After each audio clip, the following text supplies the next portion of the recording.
Welcome back to Storytime with Bubble, and we're continuing on with The Wonderful Wizard of Oz by L. Frank Baum, Chapter 9, The Queen of the Field Mice.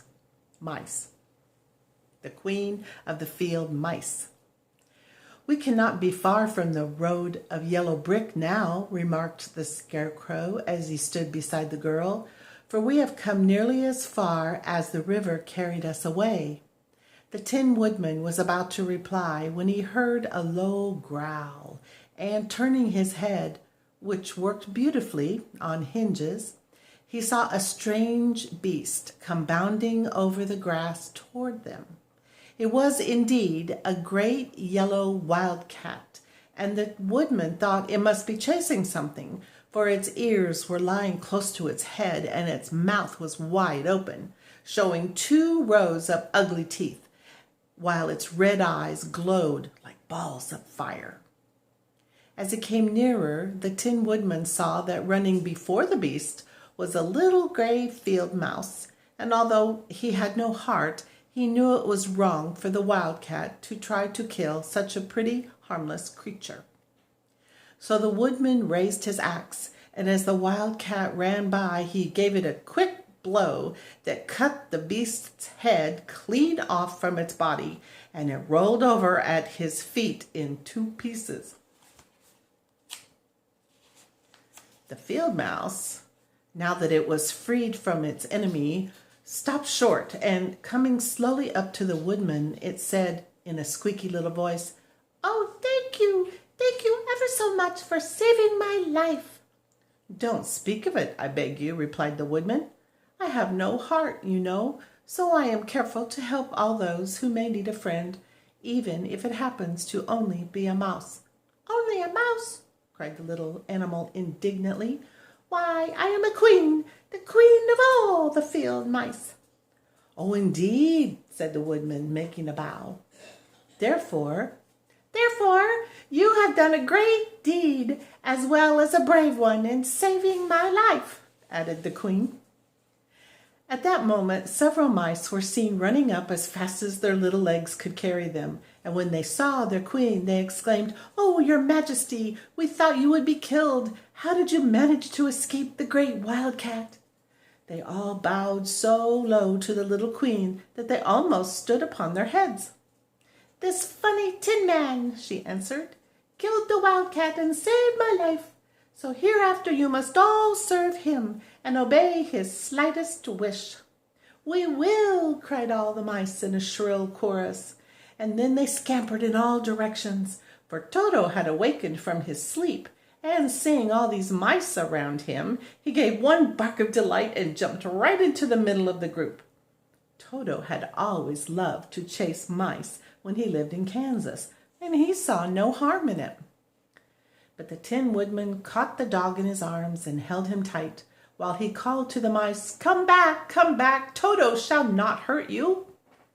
At this the Queen of Mice stuck her head out from underneath a clump of grass and asked in a timid voice, "Are you sure he will not bite us?"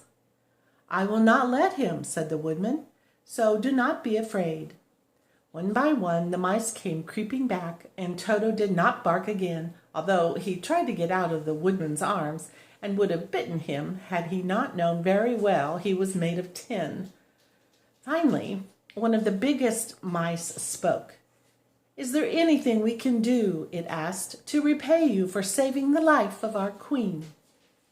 "Nothing that I know of," answered the woodman, but the Scarecrow, who had been trying to think but could not because his head was stuffed with straw, said quickly, "Oh yes, you can save our friend, the Cowardly Lion, who is asleep in the poppy field."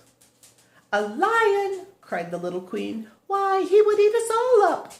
"Oh no," declared the Scarecrow. "This lion is a coward." "Really?" asked the mouse. "He says so himself," answered the Scarecrow, "and he would never hurt anyone who is our friend.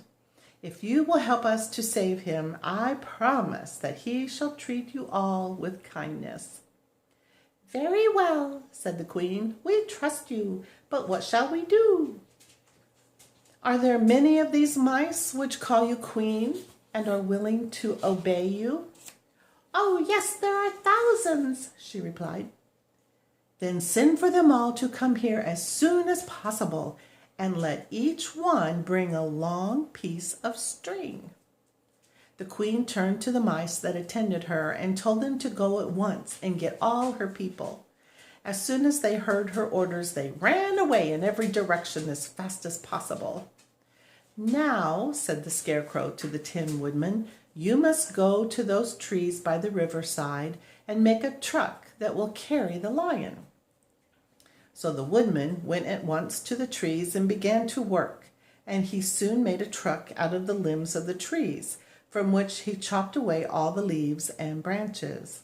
He fastened it together with wooden pegs and made the 4 wheels out of short pieces of a big tree trunk. So fast and so well did he work that by the time the mice began to arrive, the truck was all ready for them. They came from all directions, and there were thousands of them, big mice and little mice and middle-sized mice, and each one brought a piece of string in his mouth. It was about this time that Dorothy woke from her long sleep and opened her eyes. She was greatly astonished to find herself lying upon the grass with thousands of mice standing around and looking at her timidly. But the Scarecrow told her about everything, and turning to the dignified little mouse, he said, "Permit me to introduce you to Her Majesty the Queen." Dorothy nodded gravely, and the Queen made a curtsy, after which she became quite friendly with the little girl. The Scarecrow and the Woodman now began to fasten the mice to the truck using the strings they had brought. One end of a string was tied around the neck of each mouse and the other end to the truck. Of course, the truck was 1,000 times bigger than any of the mice who were to draw it, but when all the mice had been harnessed, they were able to pull it quite easily. Even the Scarecrow and the Tin Woodman could sit on it and were drawn swiftly by their queer little horses to the place where the lion lay asleep. After a great deal of hard work, for the lion was heavy, they managed to get him up on the truck. Then the Queen hurriedly gave her people the order to start, for she feared if the mice stayed among the poppies too long, they would also fall asleep. At first, the little creatures, many though they were, could hardly stir the heavily loaded truck. But the Woodman and the Scarecrow both pushed from behind, and they got along better. Soon they rolled the lion out of the poppy bed to the green fields, where he could breathe the sweet, fresh air again, instead of the poisonous scent of the flowers. Dorothy came to meet them and thanked the little mice warmly for saving her companion from death. She had grown so fond of the big lion, she was glad he had been rescued.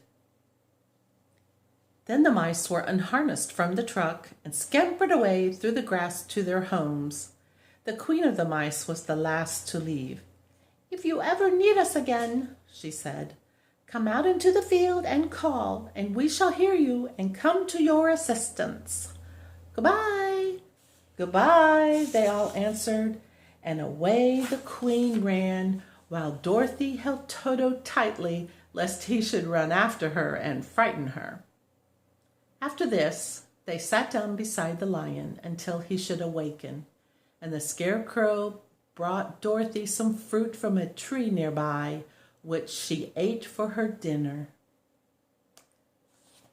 Wow! Thankful for the field mice that helped the Cowardly Lion. Next time, Chapter 10, The Guardian of the Gate.